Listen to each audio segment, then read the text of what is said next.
Bienvenue sur Le Ballon Français. Donc, on est une chaîne spécialisée donc, sur le football français, notamment la Ligue 1. On propose donc des vidéos donc à la fois d'actualité, c'est ce que je vais faire maintenant, mais aussi des vidéos un peu plus d'analyse sur le foot en général, en tout cas c'est toujours spécifique à la Ligue 1, mais que ce soit sur l'aspect institutionnel, notamment donc la Ligue, les, la politique, on va dire, interne de la Ligue, l'arbitrage, les statistiques aussi, hein, que ce soit sur chacun des clubs, des spécificités en fonction du recrutement, donc on n'a pas encore fait, hein, cet aspect-là, mais que ce soit sur des joueurs en particulier, des coachs. Donc l'idée, c'est vraiment de proposer, hein, des contenus qui soient, le plus, intéressants possible et qui aussi, heu, accompagne, hein, à la fois dans la passion, on va dire, de la Ligue 1, mais aussi amène à des réflexions un peu plus structurelles, que ce soit sur le modèle économique, sur le football. Donc voilà, il y a plusieurs aspects qui sont pris en compte et notamment donc sur chacune des journées, il y a un document qui est produit avec une vidéo qui s'appelle La Croustillante, qui permet de sélectionner donc les meilleurs matchs à regarder en fonction d'un certain nombre de critères. Donc je vous invite à les regarder. Donc il y a un document, enfin plusieurs documents qui sont effectués, que ce soit sur des focus club, des focus un focus Ligue 1 et aussi évidemment ce document de la croustillante. On travaille avec un partenaire et on est voilà, en phase peut-être avec un nouveau partenaire aussi sur la partie pronostic. Donc, ce qui permet évidemment d'accompagner les parieurs dans leur réflexion et dans leur prise de décision par la suite. Donc sur l'actualité, donc on va commencer par le Tonton Nasser et Textor, donc qui sont deux profils différents sur la Ligue 1, à la fois donc le Tonton Nasser qui est donc ce spécialiste donc de la Ligue 1, hein, notamment du PSG. Il a tiré la Ligue 1 vers le haut, notamment sur tous ces grâce à des fonds, hein, et des investissements qui ont été effectués, hein. Ça a permis d'aller porter la Ligue 1 sur une autre dimension et il a dans ce même temps du coup souhaité avoir un retour sur investissement, notamment en dominant à la fois l'aspect médiatique mais aussi l'aspect footballistique en voulant gagner tous les trophées. Et puis on a Textor, donc qui a un profil différent.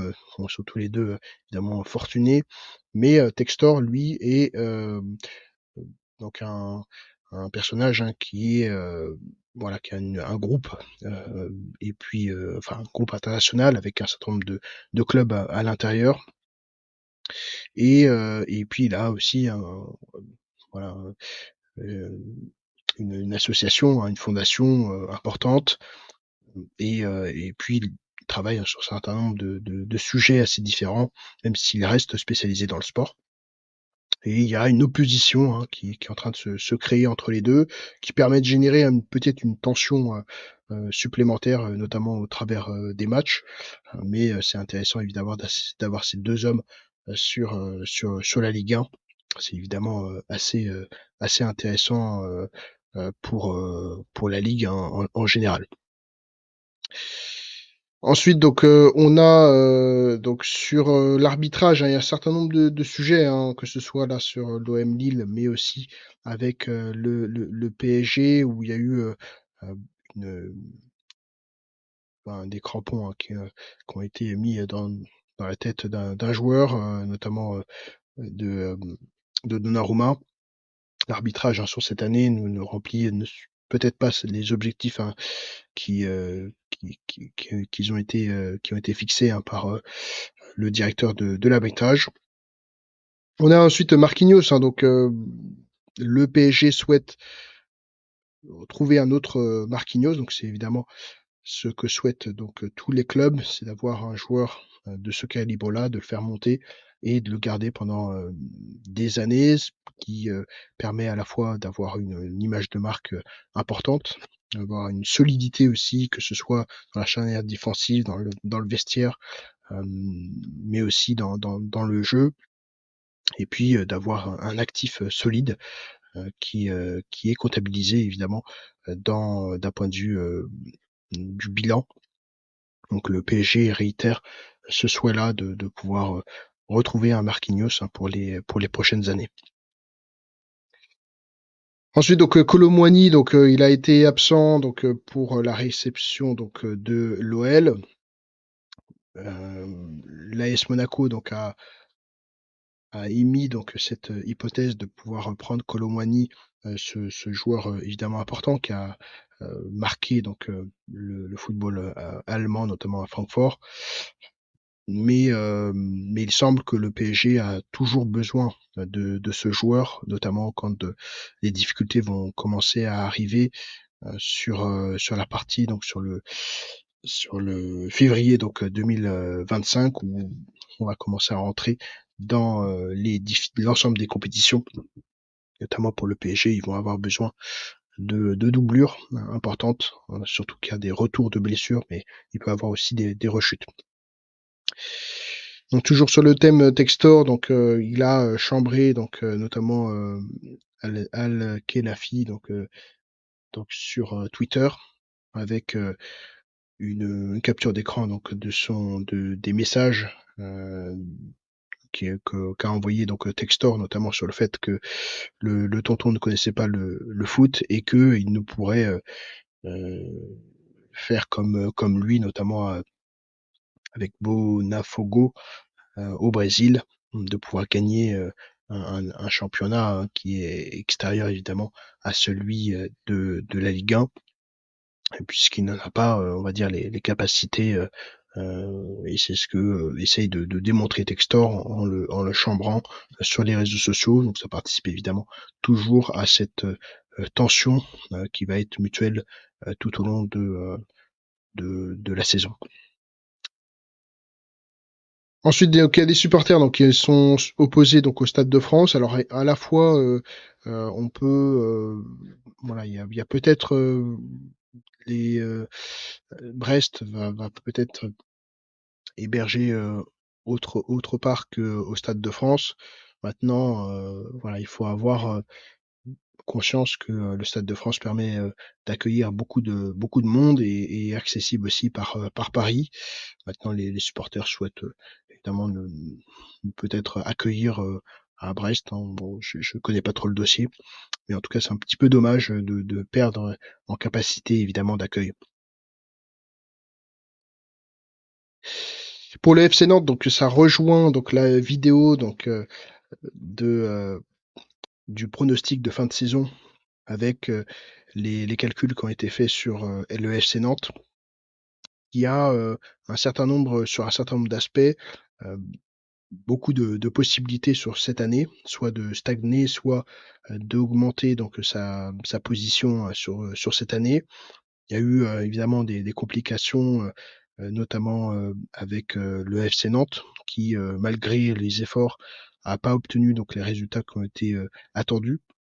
Mais de maintenir Camboiré sur le banc est quelque chose qui va dans la continuité de, euh, de ce que peut faire le FC Nantes. Donc en deuxième partie de saison, il semble que le FC Nantes va pouvoir proposer quelque chose de plus intéressant.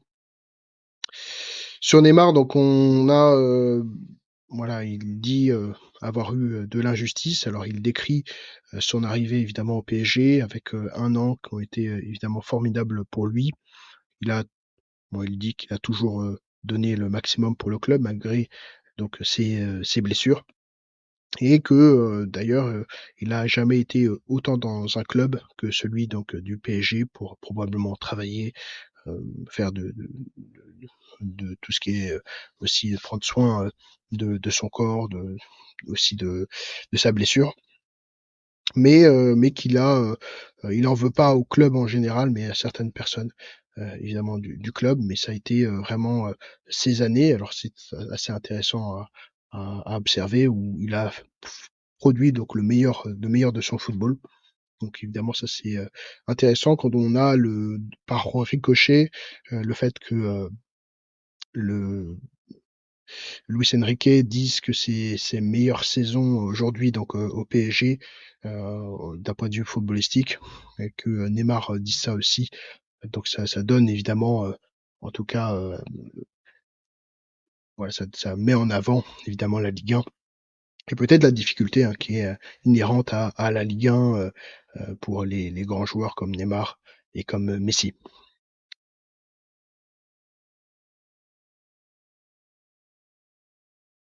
Ensuite, donc bon, pour Dembélé, là, c'est plutôt intéressant. C'est plutôt son rapport professionnel avec Luis Enrique. euh, où il parle avec lui, probablement ils essaient d'être vraiment très très professionnels, d'avoir une discussion professionnelle plutôt que une discussion de potes ou assez proche, on va dire. Et il y a vraiment un rapport professionnel qui est créé par Luis Enrique et il est aussi, et ça c'est le point de vue plutôt très espagnol, la capacité que Luis Enrique a créé à la fois à travailler donc sur la dimension collective, mais aussi de pousser d'un point de vue individuel chaque joueur à exprimer à l'entraînement leur désir en fait de jouer. Et c'est ce qui a permis à la fois d'un point de vue collectif mais aussi individuel de promouvoir le collectif.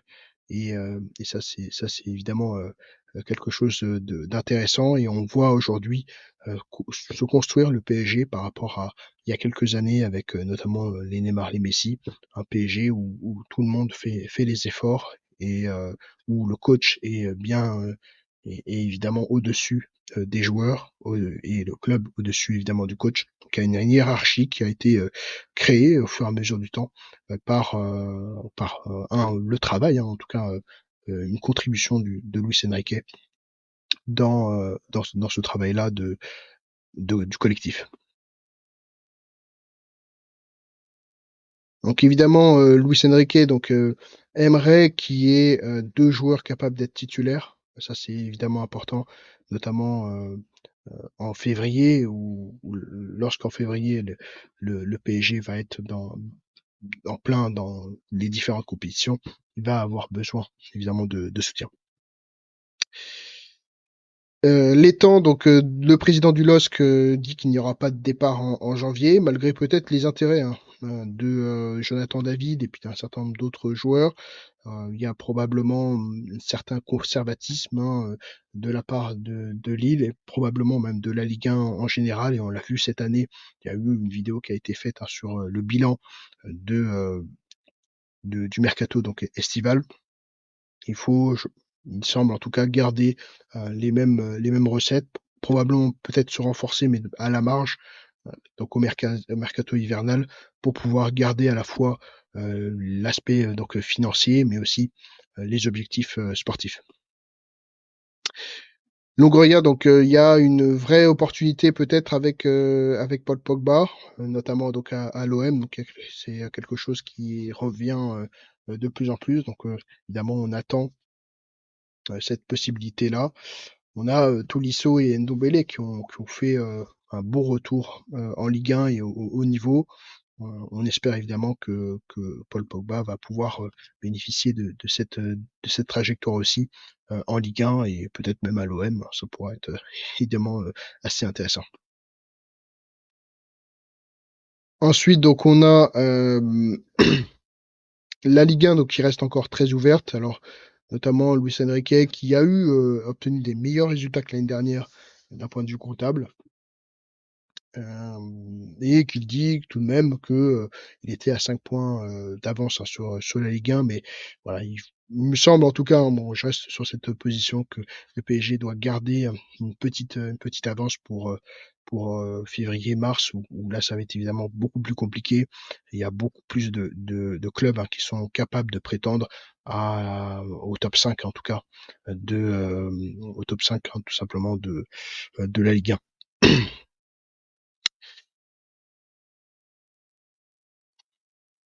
Ensuite, il y a peut-être des signes hein, qui sont effectués, notamment par Mbappé, notamment je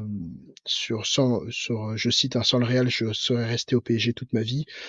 Et il y a aussi le PSG qui a donc souhaiter le bon anniversaire à Mbappé. Ce qui est intéressant pour le PSG, c'est cette difficulté que le PSG a, notamment de se séparer de ces bons joueurs. Ils ont la capacité évidemment d'intégrer les joueurs dans leur effectif et voilà, de bien les accueillir. En revanche, pour les départs, c'est toujours assez compliqué. Et avec l'affaire Mbappé, notamment des 45 millions que demande Mbappé, bon, ce sont des signes qui sont mutuels. Peut-être qu'il y a un accord qui est en train d'être signé en cours pour probablement diminuer, et un accord amiable en tout cas, pour diminuer les souhaits de Mbappé d'avoir 45 millions d'euros pour les différentes primes. Mais en tout cas, on a des signes euh, qui sont mutuels entre le joueur et son ancien club. Et c'est plutôt des signes qui sont positifs, qui peut-être amènent vers une conciliation, ou en tout cas qui amène à un rapprochement entre les deux parties. Pour Lyon, donc on a le dégraissage qui va reprendre, donc ça c'est vraiment un objectif de Textor, de pouvoir se séparer d'un certain nombre de joueurs de salaire. On a déjà Lopez notamment qui, euh, qui va partir, donc notamment à Nantes, hein. Donc ça pourrait être évidemment intéressant. Il avait été mis de côté pendant plusieurs temps, et c'est évidemment, ça reste un joueur de très très très haute qualité.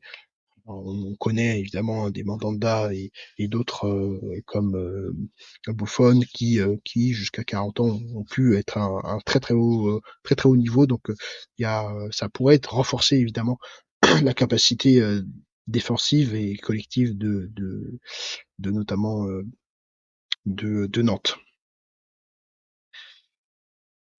Ensuite, donc ça pourrait être intéressant, et ça suit la vidéo qui a été faite sur l'apport de DAZN en Ligue 1, notamment que Lens, qui dit avoir eu des bonnes relations entre guillemets avec la DNCG, que ce soit d'un point de vue financier, mais aussi d'un point de vue bon, sportif en tout cas, c'est de se projeter, de ce souhait. Donc, ils ont validé donc un prêt pour jusqu'à la fin de l'année, et ils se projettent sur l'achat du stade, ce qui n'est pas aujourd'hui donc au RC Lens. Ils souhaitent aller de plus en plus vers ce qu'a proposé donc l'OL, notamment avec l'achat de leur stade, qui va être l'achat d'un actif, qui va permettre évidemment de valoriser cet actif et d'avoir peut-être une meilleure gestion du stade.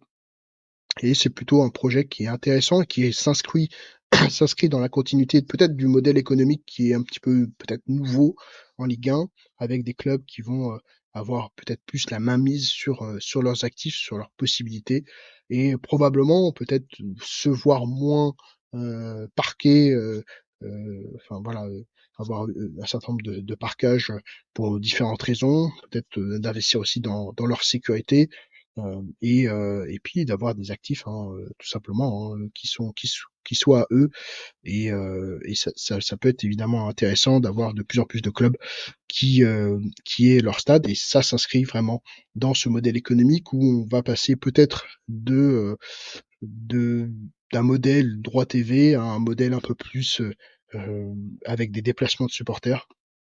Ça va permettre de redistribuer les cartes et notamment les recettes pour les clubs, et bon, c'est tout ce qu'on souhaite évidemment à ce club, pour qu'il puisse réussir. Ensuite, donc pour Rennes, donc ils ont investi dans des joueurs. En tout cas, il y a Fofana et puis Samba là qui sont voilà, en liste pour pouvoir aller à Rennes. Donc renforcer peut-être l'effectif qui a été voilà, sur cette année bien bien remanié. Euh, voilà, tous les joueurs qui vont rentrer vont pouvoir renforcer cet effectif, vont obtenir peut-être un certain nombre de résultats, mais moi, honnêtement, j'y crois pas trop. Mais voilà, le Rennes fait peut-être une AS Monaco, et que d'ici quelques années, ça va être évidemment un très très gros jeu, très très gros club. Ensuite, donc cet été, on a changé donc de coach. Évidemment, il va y avoir tout un travail à faire pour aller chercher le maintien sur cette année. David donc reste donc de Lille souhaite, enfin reste le meilleur joueur de l'année, en tout cas sur l'année donc 2023. Donc c'est évidemment mérité de sa part.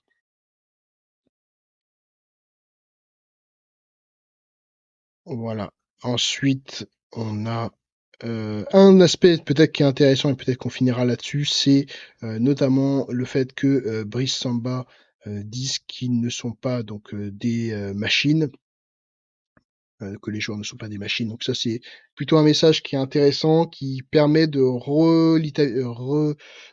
relativiser le côté très machinal des joueurs, voilà, de remettre en avant leur humanité. Et je pense que ça, c'est des messages qui commencent à de plus en plus monter, et notamment que ce soit sur le calendrier des matchs, sur le besoin de temps de repos, le besoin de temps avec leur famille. Et ça, c'est des messages qui sont évidemment importants à faire passer pour les supporters, pour aussi probablement apporter un soutien et une compréhension voilà, des joueurs dans leur capacité. Et puis on finit notamment avec la réponse de Cristiano Ronaldo sur, sur, la, sur la Ligue 1. Alors peut-être que ça permet de remettre en avant la Ligue 1, euh, mais bon, c'est les réponses de Cristiano Ronaldo, il semble en tout cas qu'elles sont un petit peu décalées, puisque malgré voilà, sa capacité à plus de 40 ans, à être au plus haut niveau et de jouer la Coupe du Monde, on est quand même sur beaucoup d'échecs, hein, de joueurs qui vont là-bas pour jouer et qui en fait s'y retrouvent absolument pas, que ce soit du point de vue de la motivation et autres. Et d'ailleurs, si on regarde le classement, hein, des différents clubs, bon, on est quand même sur une extrême domination, hein, du club de Cristiano Ronaldo, mais de mettre en avant le fait que la Ligue 1 est plus faible que sa ligue, ça paraît quand même un tout petit peu facile à dire, surtout que quand on regarde, hein, tous les joueurs, hein, qui ont joué en Ligue 1, que ce soit Neymar, Messi, mais aussi d'autres grands joueurs, ils ont parlé, hein, de leurs difficultés évidemment de cette ligue. Donc, bon, c'est un peu facile de parler comme cela, hein, de la part de Cristiano Ronaldo. Et d'ailleurs, c'est assez drôle, hein, d'avoir la Ligue, hein, qui répond à Cristiano Ronaldo de manière ironique. Et ça, c'est évidemment bon, une bonne chose, parce que ça permet de rebondir et de faire parler de la Ligue 1 d'un point de vue international. Voilà. Bon, après, on va voir ce que ça peut donner, mais en tout cas, voilà. Pour l'actualité de cette, voilà, de ces quasiment deux semaines, hein, de la part de la Ligue 1. On se retrouve bientôt pour de nouvelles vidéos. Merci à vous.